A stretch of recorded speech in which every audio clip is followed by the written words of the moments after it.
Hello iPad letterers, it's so nice to see you! In today's Plan With Me video, we are going to create a digital bullet journal spread for the month of August. Yes, I know this is super early in the month, but there is a good reason for it because I have some very exciting news to share with you. I'm going to be using my favorite journaling app, which is Zinnia, but for this spread, you don't necessarily need the Zinnia app. We are going to be using mostly Procreate, so if you don't have the app, it's not a problem. You can easily use the spreads in other journaling apps such as GoodNotes, Notablity, or even just leave them in Procreate on your iPad. Before we get started with the planner spreads for August, I want to show you my July monthly calendar just quickly so I can explain why we are doing this already when it's only just halfway through the month. You'll see here it says SMYF, New Summer Challenge.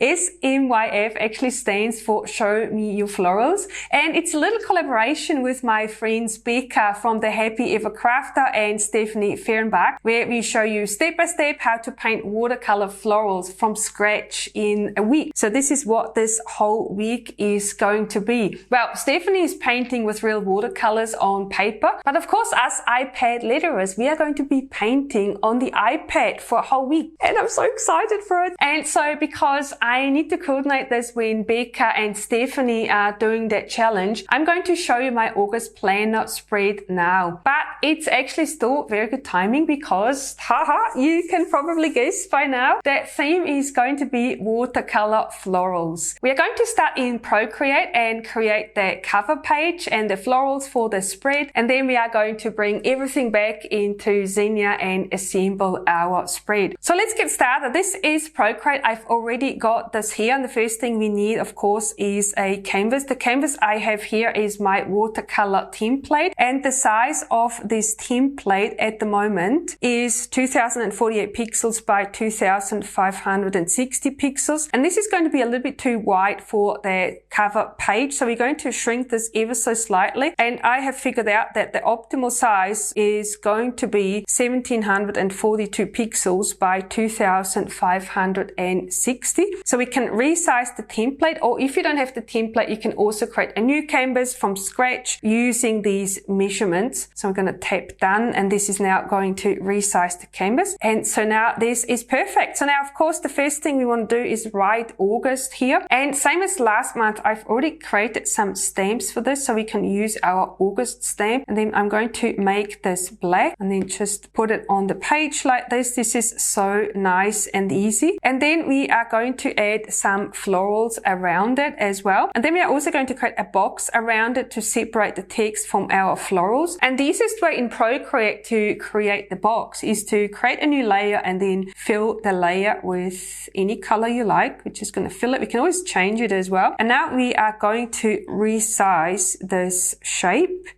And because it's already a rectangle, you can now just make it the size you want it to be. So now let's move this behind the word so we can see. And then I want the box to be about this size. And this looks pretty good. So now I want this to be white, so it's not visible on the page. So now I'm going to alpha lock the layer. You can also tap on the layer thumbnail and then alpha lock it. And then we're going to fill it with white, fill layer, and now it's white, and so this is looking really good. So now we are going to add the florals on the page, create a new layer again, and then move the new layer below the white box so it gets hidden behind the white layer. So now I'm going to add the florals, and I've actually already created them, but this is what I'm going to show you next week as part of our step-by-step florals challenge, how you can create these florals yourself. So now all we have to do is arrange them on the page, and I want 2 of these, so I can put one down here as well, and then I want some leaves as well.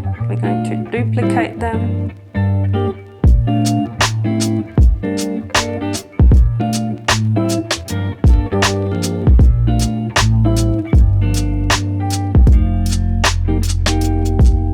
So this is looking pretty good, but you can see now that there are some overlaps here, but we can fix those, of course. So what we need to do now is create a mask for our leaves. Let's just create a mask on all of them, and then we are going to paint with black on the mask to hide the spots that we don't want to see. So now we are going to use the soft airbrush. So now we can paint with black on top of the sunflower to hide the greenery here. But I'm going to show you in much more detail how this works next week, of course. So now this is pretty good. So now what we're going to do is export this, and then it's ready for import into Zinnia. So now what we want to do as well is create a watercolor background for the spread. So we're going to group all these layers, and then we are going to hide them. So I'm going to group them, and now we can hide them, and then create a new layer, and then we're going to paint on the new layer. I like using my Ultimate watercolor brush, which is part of the watercolor extension set. And you'll see here also that I've created a little color palette, and I've actually created this palette from the floral colors for our background. So they are very similar. We've got the purples and the pinks, and then some greens and some yellows in the palette to match the background.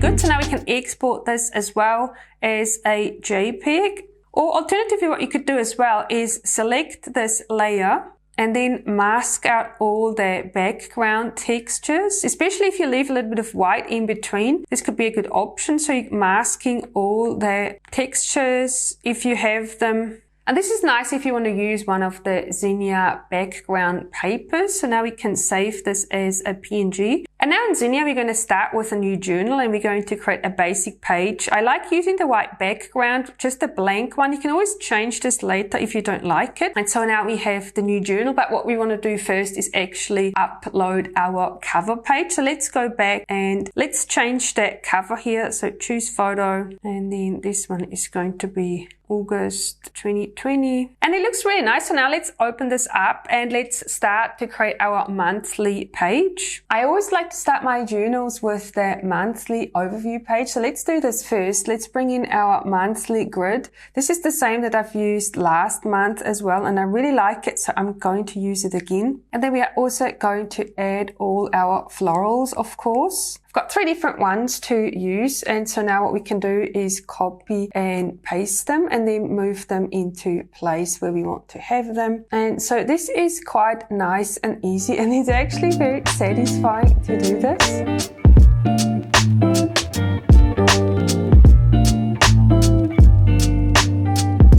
So now let's also add the days for August, and you'll see that we have a little bit of a problem here because the month of August actually spans over 6 weeks and not just 5. What? So now what I've decided to do is actually start August with the 3rd of the month and then keep 1 and 2 back in July. But then at least we have a whole row here for the 31st and then for the beginning of September as well. I think I prefer that rather than not finishing the month. So we're going to start with the 3rd of August here on the Monday. And you'll also see that there's a new update with Zinnia. It's not called text anymore. It's actually called lettering now. And then select the numbers. And this month, I'm going to use these doodler numbers here. So now this is very easy. Just place them all on the page. And I'm going to start from the back and then I'm just going to add them all. And then we can highlight all of them and resize them.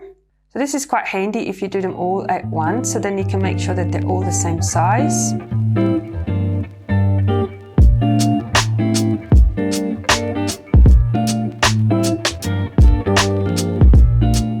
Just because it's fun, let's also highlight the weekdays a little bit using the highlighter. This is a little bit hard to see, but you can see I've set up this color palette here. This is the same color palette that I've used in Procreate for the background. And this really helps me having this consistent look throughout my journal for the whole month. So now all we can do is highlight the days and then select a new color. And how convenient that we have 7 colors for this. Very nice.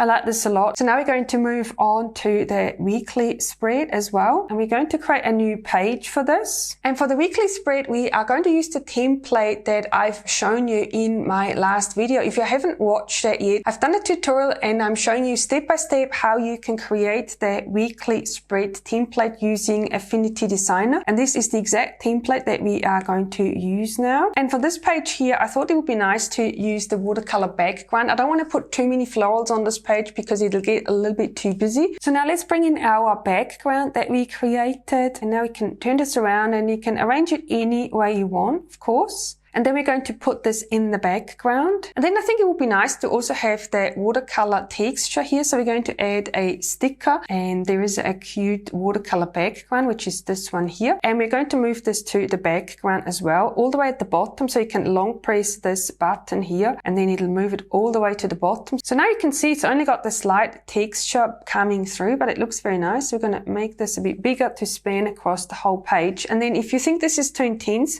you can decrease the opacity ever so slightly. And the same with the watercolor background. If you feel that it's a bit too intense, you can also decrease the opacity of this ever so slightly to make it a little bit lighter. But that of course depends on your own preference. So now we can add some little florals here. I think it would be really cute if we did that. So let's bring in some of the florals here as well and then match them up with the colors that we already have. And then we can also add the numbers here as well, starting with the third again. And then we are also going to create a habit and mood tracker page. And because I like this background layout quite a lot, let's duplicate this page. We can go here and say duplicate page. And now we have the same page. And then I'm just going to delete all the elements I don't want, which is the spread. I don't need it. And then we also don't need the numbers, but I do want to keep my floral elements and I like keeping the background as well. All right. And for this, I think I want to use one of the Zinnia stickers. And one of the nice things here is you can search for whatever you're looking for, which is really useful. So now let's search for habit tracker to see what comes up. And this is so handy. Look at that. We've got all sorts of trackers and headings and little graphics that we can use. And I think this one looks very cute. So let's use this one. And now I want to show you a new feature of Zinnia, which is very useful as well.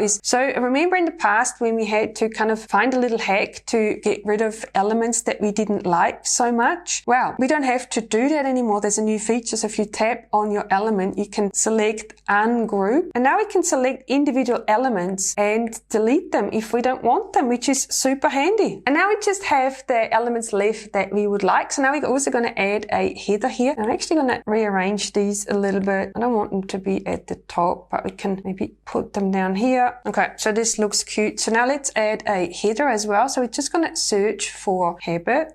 And then you'll see that all that stickers are going to come up. So it's going to be habits and mood tracker. Let's see if we can find mood as well. Oh, and there it is. Perfect. And so now we can populate this by typing in the habits and the mood that we want to track.